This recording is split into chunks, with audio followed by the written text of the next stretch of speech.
Oh, you're here! I was just starting to wonder if I should send you clearer instructions. But then I thought, if I make my hints too obvious, it might get in the way of your travel plans. And then, just as I was pacing back and forth, agonizing over what I was going to do, you turned up here anyway. So, it looks like everything worked out fine. Hey, Nicole! You're so full of energy today! And words! You're so full of words! I'll take that as a compliment. All right then, are you ready to check out my next room? Is this Nicole's studio? Why is it just a bunch of empty frames on white walls? Let's take a closer look.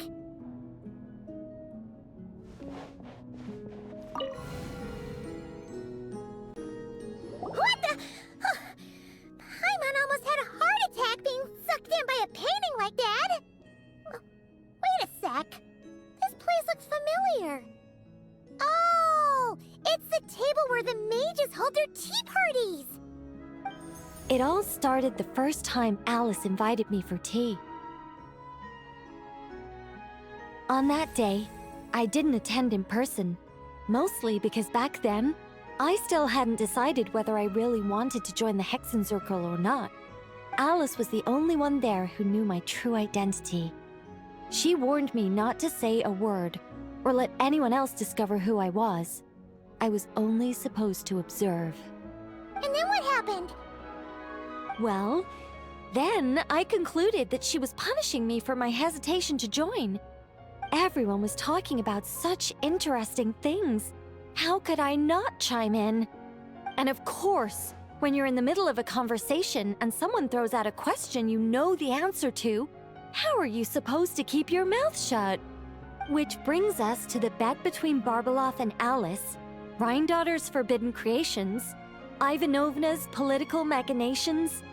It was like a series of exquisitely acted plays, distilled within the confines of a teacup. Their words alone were enough to ignite my instinct to lay the truth bare before them. So, you piped up inside their heads? Of course not. Even though I felt like my head was going to explode, I still made sure to hold it all in. I'm a responsible angel, after all, and I'm well aware of the difference between what I want to say and what I'm allowed to say. So, I had a private little word with Alice inside her head, just me and her, and I agreed to join the Hexen Circle, right there and then.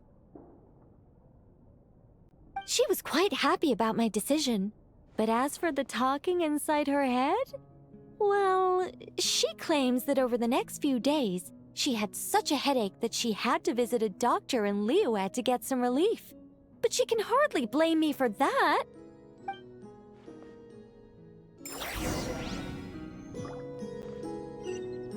How about we go look at the other frames? Paimon's starting to feel like she needs some relief, too.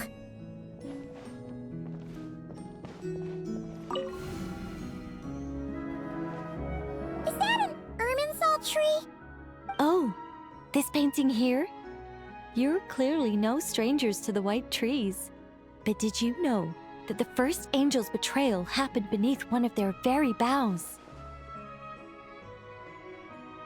Huh. Paimon's curious now. Well then, I guess it's finally time for me to tell you a tale of romance and horror. Let me just think how best to protect the identity of those involved.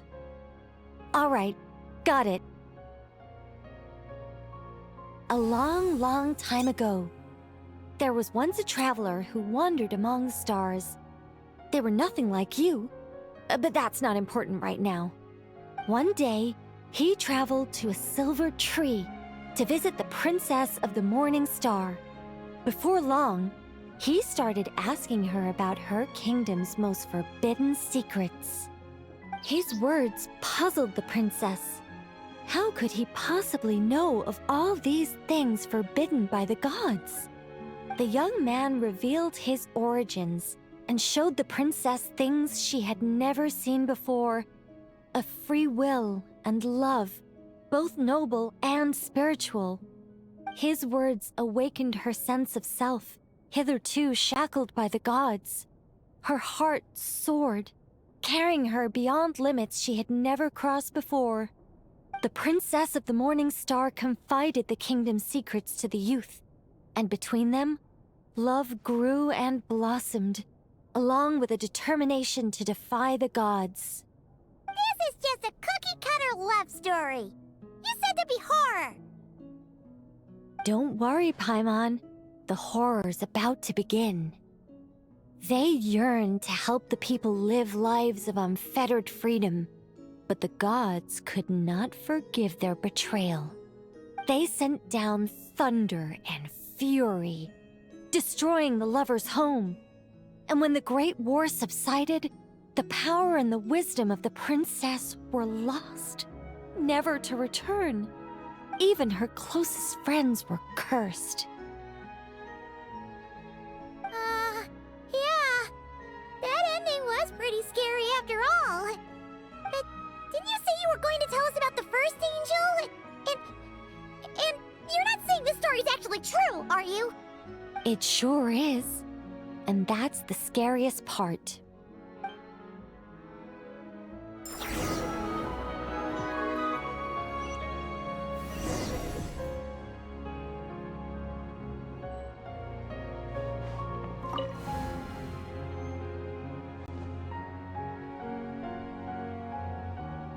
Hey, this is Simulanka!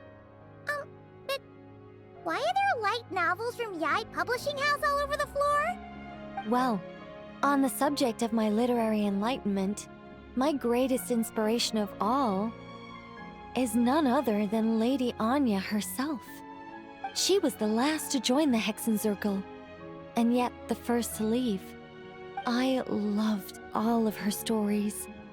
Whether it was just an idea or a fully fleshed out manuscript, Anya was always so skilled at making her readers gasp with joy.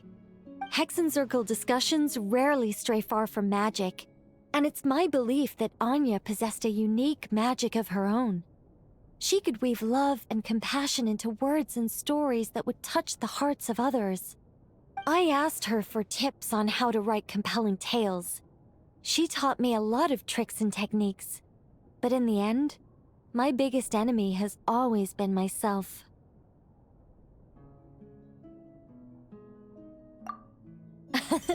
That's one way of putting it. Communicating through thought is so much more convenient. I guess even angels can succumb to laziness. However, recently I've resolved to make an effort, even if it's just to spare myself reproaches from a certain old Seelie friend of mine. Oh! Does that mean we're finally gonna get to read something you've written? Who said anything about writing? I'm talking about buying popular works from the last few centuries to flip through in my spare time.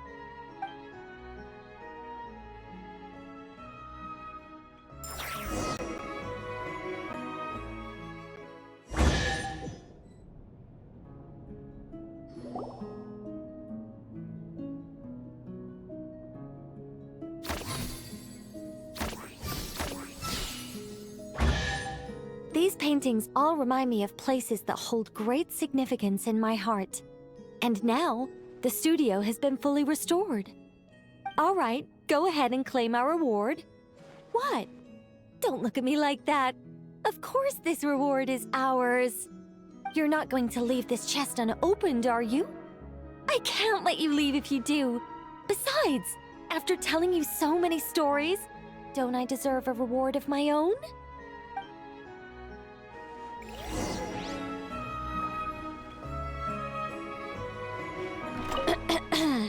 You still haven't taken everything.